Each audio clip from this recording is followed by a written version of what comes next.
در سال 2002 مطالعه‌ای روی افراد مبتلا به آلوپسی یا همون ریزش موی سکه‌ای انجام شد. نیمی از این افراد آب پیاز رو 2 بار در روز روی پوست سر خودشون مالیدن و مابقی افراد از آب لوله کشی استفاده کردند. بعد از گذشت 2 هفته 74% از افرادی که آب پیاز استفاده می‌کردند شاهد رشد مجدد بخشی از موهای خود بودند.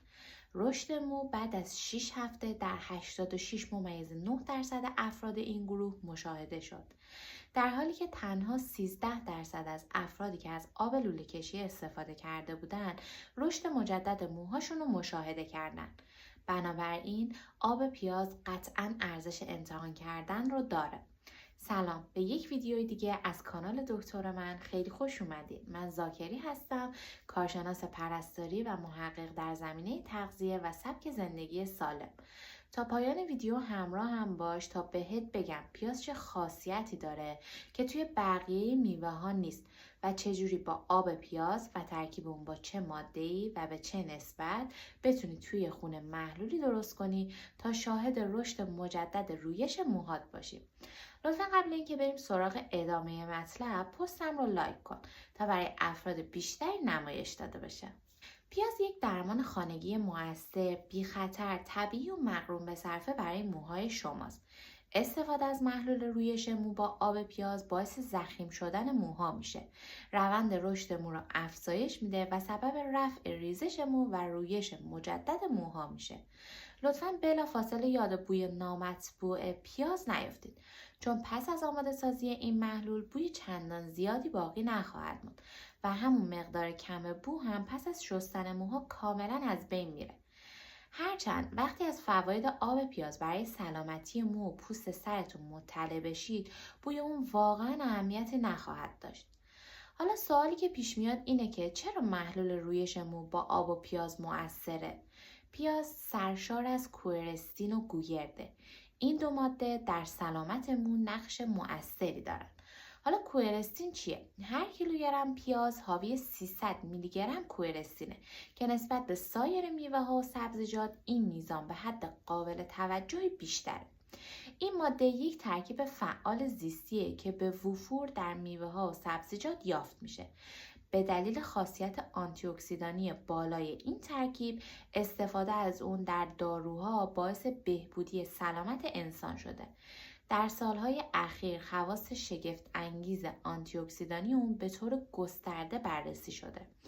نتایج نشون داده فعالیت آنتی اکسیدانی قوی این ماده باعث حفظ تعادل اکسیداتیو میشه.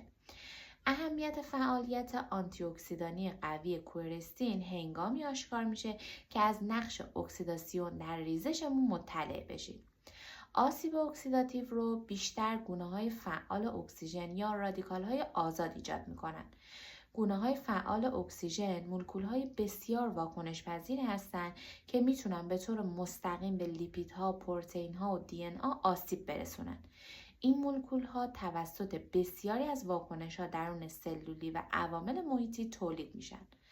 با این وجود بدن دارای مکانیزم‌های دفاعی درونی برای مقابله با اونها.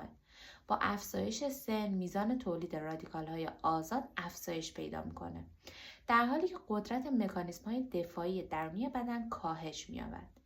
این عدم تعادل به آسیب تدریجی ساختارهای سلولی منجر میشه و احتمالاً باعث بروز خصوصیات ظاهری پیری از جمله سفیدی مو و ریزش اون میشه. کوئرستین میتونه گونه‌های فعال اکسیژن رو از بین ببره. بنابراین استرس اکسیداتیو که ناشی از عدم تعادل بین رادیکال‌های آزاد و آنتی اکسیدان‌ها در بدن هست رو مهار میکنه و از آسیب‌های اکسیداتیو جلوگیری میکنه. ماده دیگه‌ای که توی پیاز هست گوگرده. پیاز سرشار از گوگرده، ماده مغذی که برای بدن لازمه. گوگرد موجود در پیاز کم پشتی مو رو بهبود میبخشه و فولیکول‌های مو رو تغذیه میکنه. گوگرد در اسیدهای آمینه که اجزای سازنده پروتئین هستند وجود داره. پروتئین ها و خصوصا کراتین، پروتئین اصلی سازنده مو، سرشار از گوگرده و برای رشد مو لازمه. آب پیاز هنگامی که به مو و پوست سر زده میشه میتونه گوگرد بیشتری فراهم کنه و به پرپشت شدن مو و ضخیم شدن اون کمک کنه. در نتیجه مانع ریزش مو میشه و در نهایت به افزایش رشد موها کمک میکنه. گوگرد موجود در پیاز برای تولید کلاژن نیز بسیار مؤثره. کلاژن به نوبه خود به تولید سلول‌های پوستی سالم و رشد مو کمک میکنه. همچنین برخی بر این باورند که پیاز ممکنه گردش خون رو تقویت کنه. استفاده از آب پیاز روی مو، پوست سر میتونه خون رسانی به فولیکول‌های مو رو افزایش بده و به این ترتیب رشد مو رو بهبود ببخشه. لطفاً اگه تا اینجای ویدیو برات مفید بوده کانالم رو سابسکرایب کن. حالا مواد مورد نیاز برای تهیه محلول رویش موی خانگی. تنها چیزی که برای تهیه محلول نیاز دارید یه عدد پیاز تازه، حالا سفید یا زرد، و چند قطره از اسانس روغنی مورد علاقه شماست تا علاوه بر کاهش بوی پیاز بتونید از مزایای این روغن‌ها در محلول هم بهره مند بشید. پیشنهاد ما به شما استفاده از اسانس‌های روغنی چوب صندل، استقدوس، رزماری، ترنج و آویشنه، چون بیش از 100 ساله که از اونها برای درمان ریزش مو استفاده میشه. نتایج یک مطالعه بالینی نشون داده که آروماتراپی یا همون رایحه درمانی روش بی خطر و مؤثر برای درمان ریزش موی سکه‌ایه. تنها کاری که باید انجام بدید اینه که پیاز رو توی مخلوط کن بریزید و به شکل خمیر در بیاد. خمیر رو بیرون بیارید، فشار بدید تا آبش گرفته بشه. 5 تا 6 قطره از اسانس روغنی مورد علاقتون رو به فنجان آب پیاز اضافه کنید و خوب اونو مخلوطش کنید. فقط این نکته رو بگم که در صورت استفاده از روغن آویشن تنها 2 تا 3 قطره از اون بریزید. مخلوط رو روی پوست سر خودتون بمالید و 5 تا 10 دقیقه به خوبی ماساژ بدید. بعد از گذشت 30 دقیقه موهاتون رو با یک شامپوی روزانه ملایم بشویید و آبکشی کنید. برای رسیدن به بهترین نتیجه این کار رو 3 بار در هفته تکرار کنید. حالا موارد احتیاط در استفاده از محلول رویش مو با آب پیاز چیا هستن؟ استفاده از آب پیاز برای مو معمولا هیچ خطری به همراه نداره. اما اگه به پیاز حساسیت دارید نباید از آب پیاز روی موهای خودتون استفاده کنید. حتی در کسایی که به پیاز حساسیت ندارن آب پیاز ممکنه باعث بروز سوزش روی پوست بشه. با توجه به قدرت مخلوط تهیه شده عوارض جانبی مثل قرمز و خارش ممکنه رخ بده. مخلوط کردن آب پیاز با یک ماده نرم کننده پوست مثل روغن نارگیل ممکن از بروز چنین عوارضی جلوگیری کنه. با این وجود روغن ممکنه مانع جذب کامل آب پیاز روی پوست سر بشه.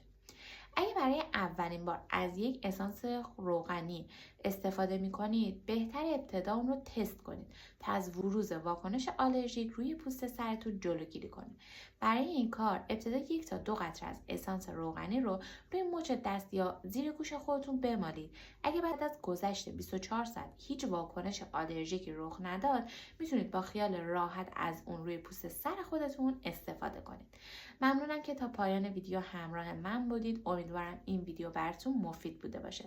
لطفاً پستم رو لایک کن و نظرتو برام کامنت کن.